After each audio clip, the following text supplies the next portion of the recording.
Zero trophies. What a year it's been. Let's reflect and try and look at as many positives as is possible at the moment. Have to say, well done to the lads for getting some sort of a result yesterday against Aston Villa at a time when we actually looked like the Man United that we're used to seeing. So, you know, a modicum of congratulations should go United's way for yesterday. And I suppose now is the time to thank the likes of Christian Erikson. What a wonderful footballer! I can't help feeling that we got him 2 or 3 years too late. But what a servant he's been, as has Victor Lindelof and Johnny Pirlo Evans for a variety of different captain-like performances during the last 2 seasons. So, from the Cult of Cantona, massive congratulations for a brilliant career, particularly to Johnny for doing his utmost and really showing leadership in a time when it was very evident that we were kind of lacking senior figures. So congratulations on a wonderful career. But something tells me you'll be moving into the backroom staff. So well done, Johnny. Where do we even start? So the Europa League final, the dust is settled. We had a wonderful event.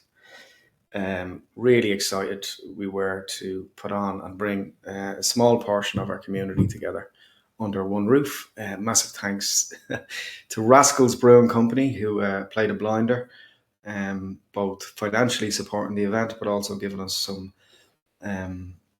some of their incredible craft beer on the evening, of which we gave away. We also gave away a signed Manchester United shirt and various different bits and pieces. Thanks also to the brilliant team, Kieran, at the Grand Social and his team. And also a massive thanks to Paul at Football Kitbox for coming along and helping establish a carnival-esque atmosphere, covering the whole venue with Manchester United jerseys from 1983 up until present. If you haven't checked them out, Football Kitbox, they primarily in Galway, but all over the country. They do brilliant work, helping facilitate people's dreams by way of football and jerseys and memorabilia. Keep an eye on them. They're a brilliant business, Irish business as well, so try and support them. Massive thanks also to 8 Degrees Brewing for chipping in on the night. We really appreciate that. And all in all, up until 10 minutes to go, it was a brilliant atmosphere, brilliant community. Thanks also to Jack Points from the United Community Channel for driving all the way up from Kilkenny to get involved on the evening. Just amazing support, and also Irish Green Devils as well for helping most recently, and also our team as well, Iman, Jamie, Paul O'Brien, Damien Lumsden as well for popping in on the night and helping out. And also want to say a special word of thanks to the legend that is Paul Parker. We'll have a special version of the interview that we recorded with him on the night, which we'll be putting up on our page in the near future. So, Europa League final, let's look at that, I suppose, in the short term.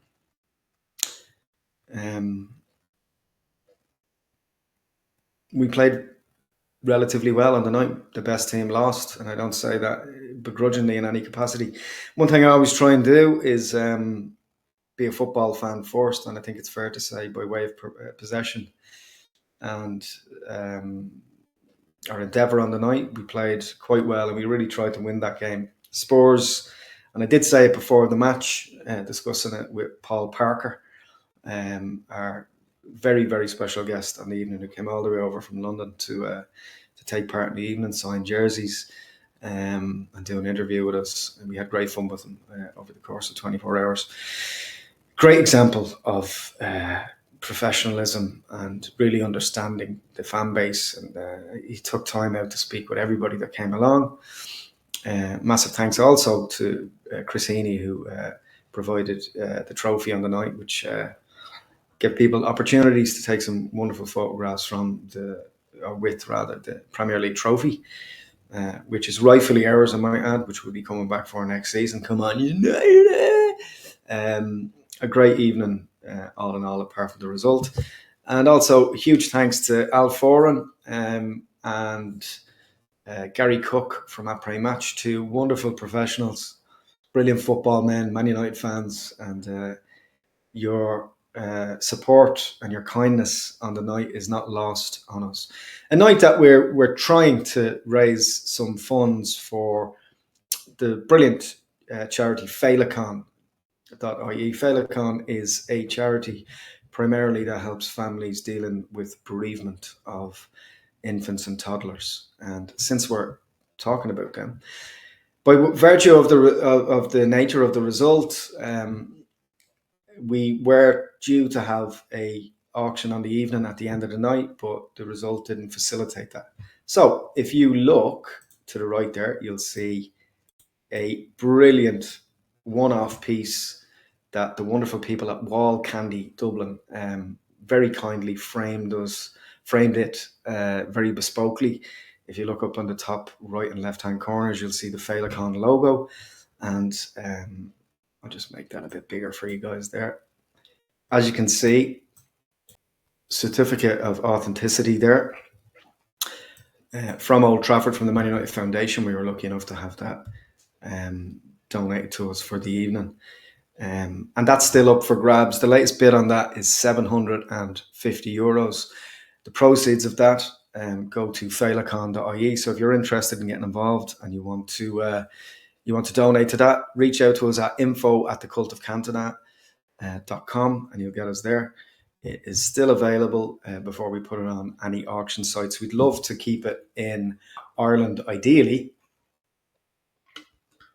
So if you have a man cave, or if you have, if you're the owner of a bar or a sports club or a football team and you'd like to proudly display that, drop us an email for bids. We're going to let it run for another couple of weeks. We're also, and if we don't get the reserve for it, we'll be raffling it off on Manchester United Facebook groups.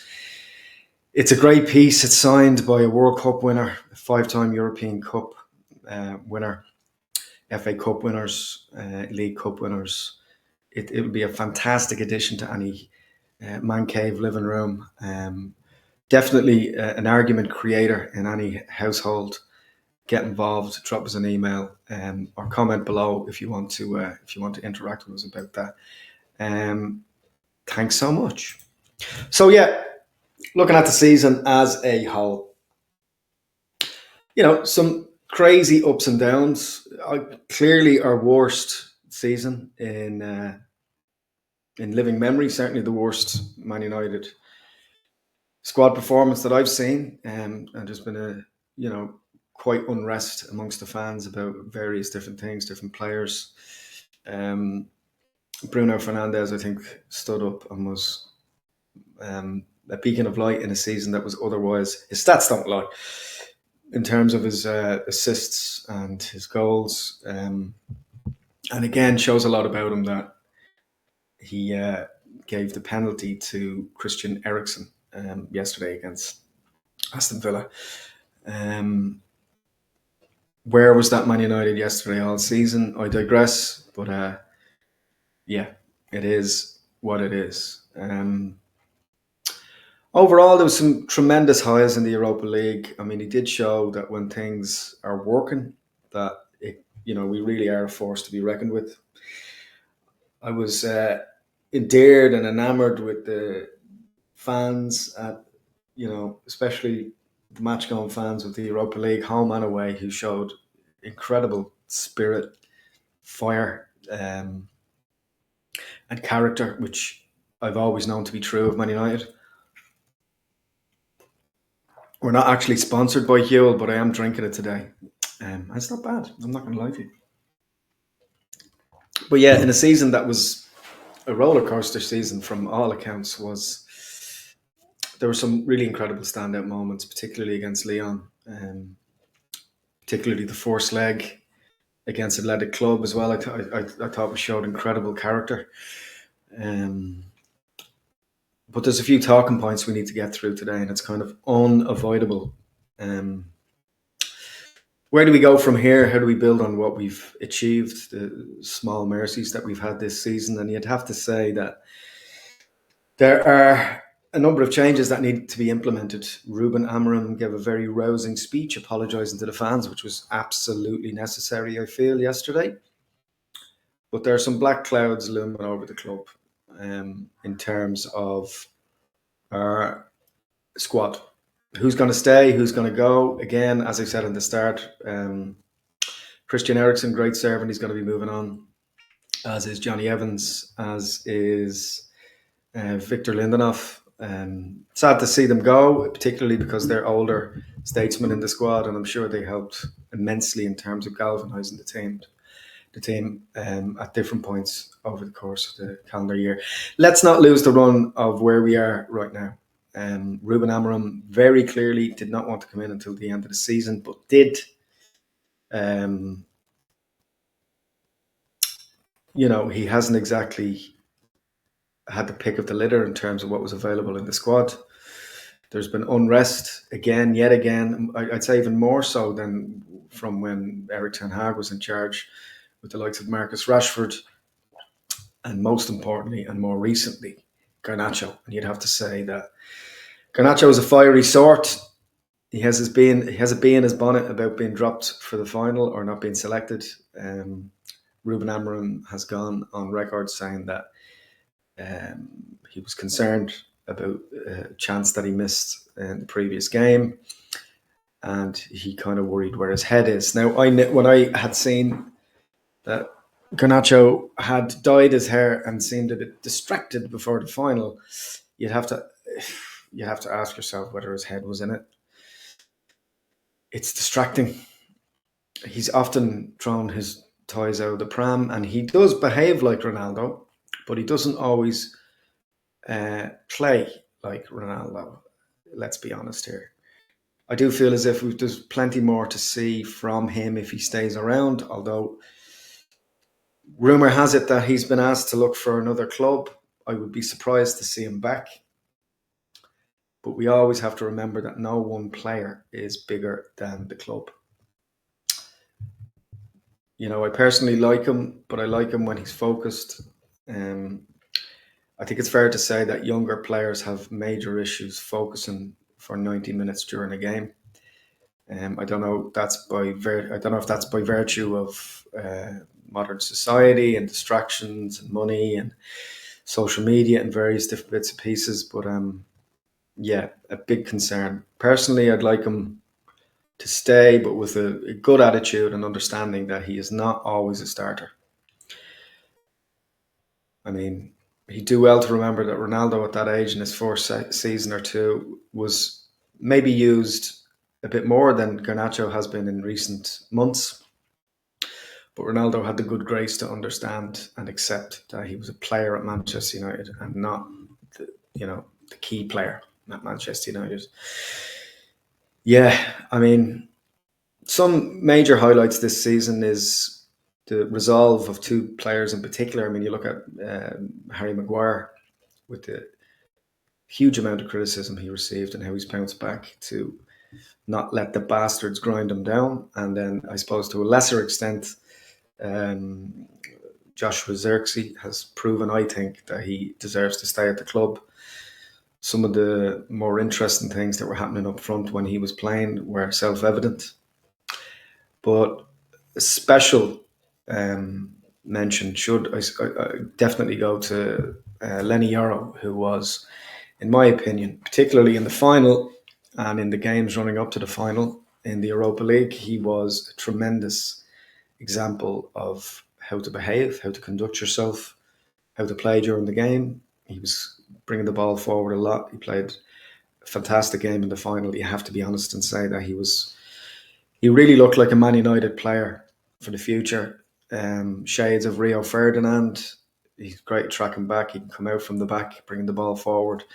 And I think him partnering with Licha Martinez, who we can't wait to come back, by the way, who we cannot wait to come back, is is a shining example of where the club could go.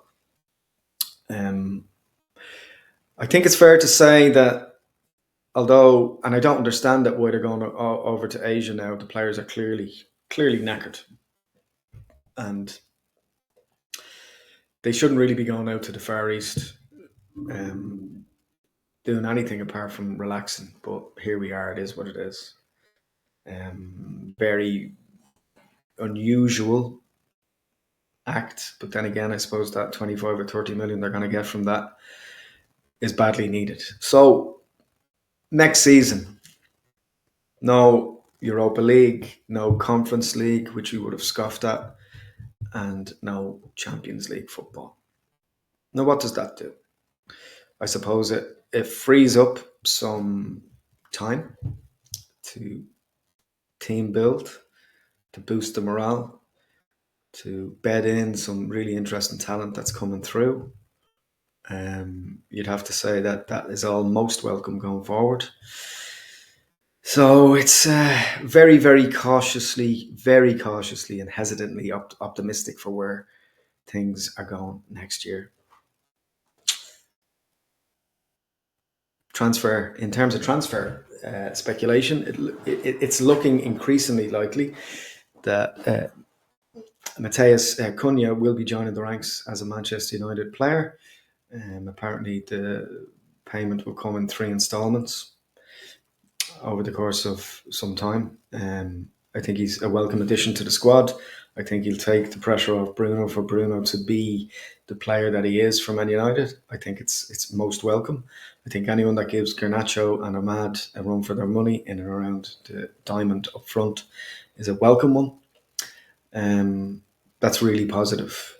And you'd have to say that it's looking more likely that United will sign Liam Delap now over Garnacho, or however you pronounce that.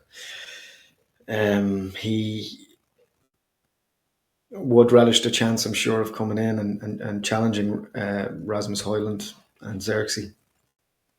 I think we need a striker that is motivated by the ignorance of youth, and we need a greedy striker. I've been saying this podcast after podcast after podcast over the last year or two that we need a peg gun, striker. We need someone, a forward who's just going to put the goal in the back of the net and be unapologetic. A greedy, greedy, greedy bastard striker. And I don't think we have that. I would prefer Garnacho, but you'd have to say that anyone is a welcome addition now. It's an ongoing time of transition and confusion for United fans and the team and the backroom staff. Some of the negative press, I think, has affected everybody's reactions and feelings towards the club, both at ownership level, board level, management level. But we've hit rock bottom. There's no two ways about it. There's no point in dressing it up in any other way but to say that United are not what we would like them to be, and that sacking managers isn't the way out of this. I think that Ruben Amorim has been a very strong, imposing, articulate manager who will not bend on how he wants his football and philosophy, the system he plays, and that he is a man of integrity. And I really feel as if everybody is behind him and they believe in his idea. I don't think that certain players will survive the chop for coming up against him. I would hope not as well, in some cases. But it's, this is quite sour and quite downbeat because United are quite downbeat and a lot of fans are quite sour. So you have to call a spade a shovel here and say that it is what it is. We are where we are. We do not deserve to be playing European football.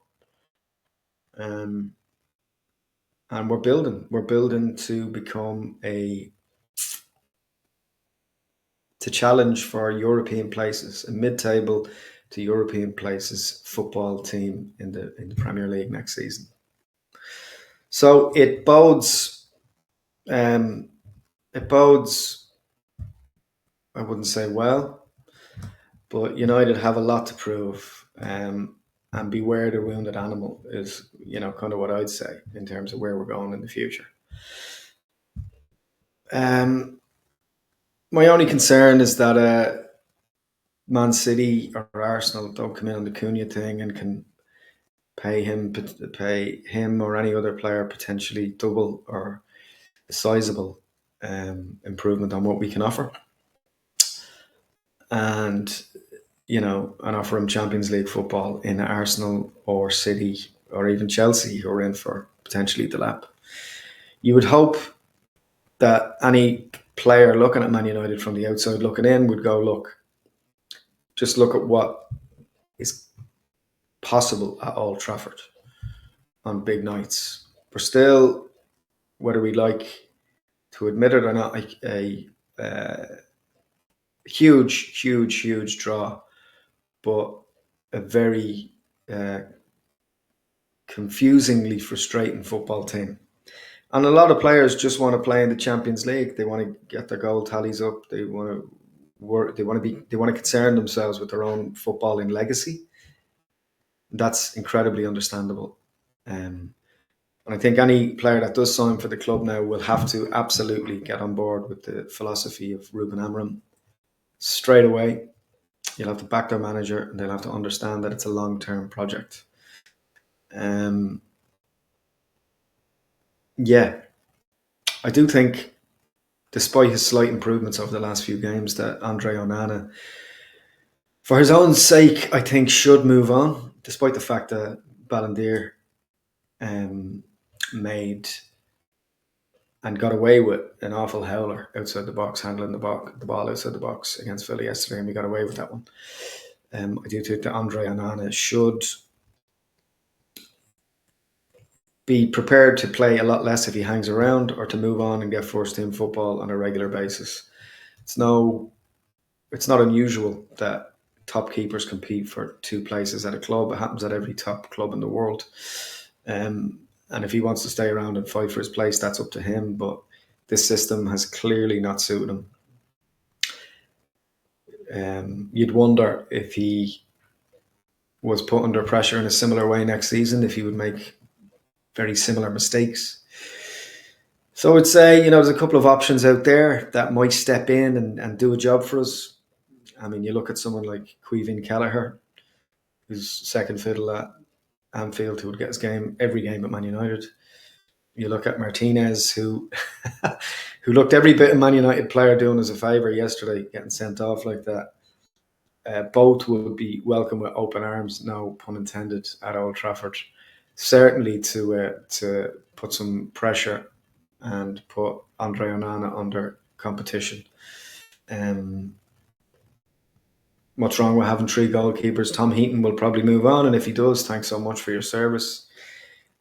Just looking at some of his behaviour, Tom Heaton, that is, playing for United last season, the way he interacts with fans, he really loves being there. Really loves playing for the club, cares about the club, as do a lot of the senior players at Manchester United. So it's kind of open season goalkeeping from a goalkeeping perspective. I don't know how I feel about David De Gea coming back, but I think that bringing De Gea back and Onana staying could cause a lot of problems, and again cause negative press attention next year when we just want to focus on our football. I think there's been way too many leaks, there's been way too many publicity stunts, there's been way too many social media moments where players are very actively on social media, or their families, talking about how unfair it is under the new manager or under the new management structure. I think that there should be a blanket ban on social media reacting to matches, because it doesn't help. Even Rasmus Højlund commenting afterwards when he was playing well and scoring, one swallow doesn't make a summer. So they need to keep an eye on that and control the players' social media accounts in order to just focus on positive things and only post about positive things. It's deeply troubling.